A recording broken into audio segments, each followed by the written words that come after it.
Hi everybody, Candice here. Welcome to Ask a Teacher, where I answer some of your most common French questions.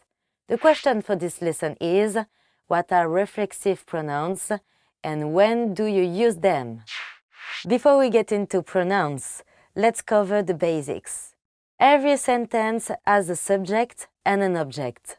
For example, in the sentence J'ai acheté un parapluie, which means I bought an umbrella, je, which is I, is the subject, and un parapluie, which is an umbrella, is the object.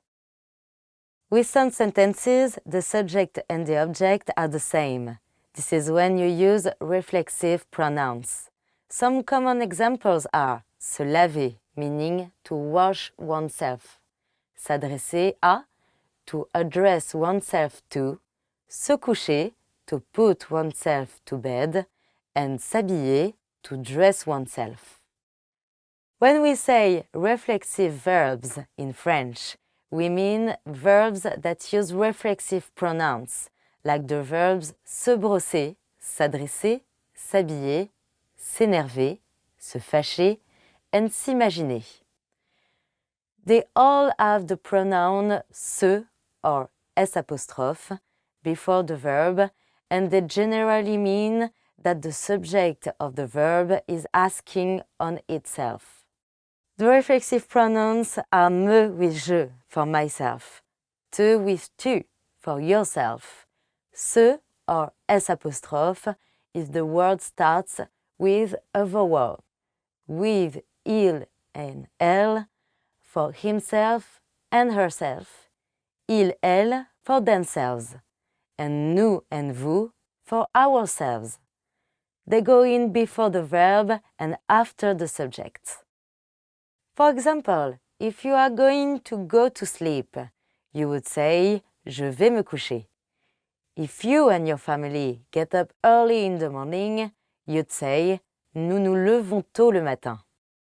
Because these verbs use the reflexive pronoun, their objects usually lack the possessive adjectives that appear in English. For example, il se lave les mains means he washes his hands, though if you translated it word for word, it would sound like he washes the hands.